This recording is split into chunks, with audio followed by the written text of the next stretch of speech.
tunay na serbisyo para sa ating bayan, tagapagtanggol ng ating kalayaan. Anumang balangin kayang itawid, taas noo pong ipapawid.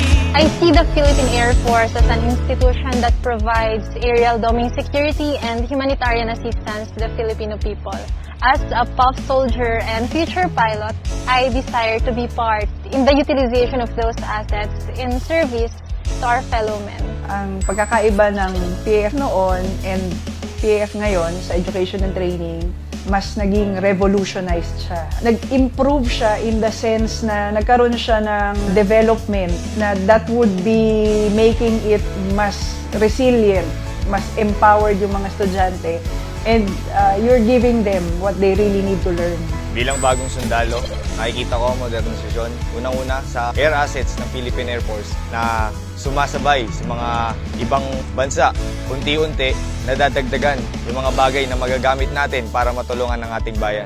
As we continue to acquire more air assets, we also prepare our personnel for the integration as they are the key drivers in the modernization. Ito ay napaka-importante in the sense that tinitingnan mo lahat ng mga pwedeng ma-improve. Not just dun sa technology, but considering everything, the doctrines, the organization, the training, our leadership, our facilities.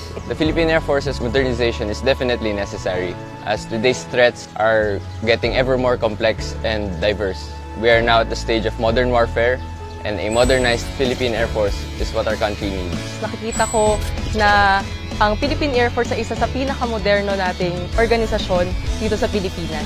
I see the Philippine Air Force, it's already an established institution, and yet it continuously aims to be more credible and more capable in full service to our country and our people. The modernization journey of the PAF is going towards sustainability. Patuloy po nating suportahan ang modernization program upang matulungan tayo may angat yung kapasidad at kakayanan natin bilang kawani ng Philippine Air Force. To our beloved Philippine Air Force and its hardworking personnel, let us all continue working with integrity, service above self, teamwork, excellence, and professionalism as we move forward to a more modernized Philippine Air Force. Tunay na serbisyo para sa ating bayan, tagapagtanggol ng ating kalayaan. Anumang balangin kayang itawid, taas noo pong ipapawid. Kung may matang kamay sa ating kalaban, buong loob mo na maaasahan, nasa taas ng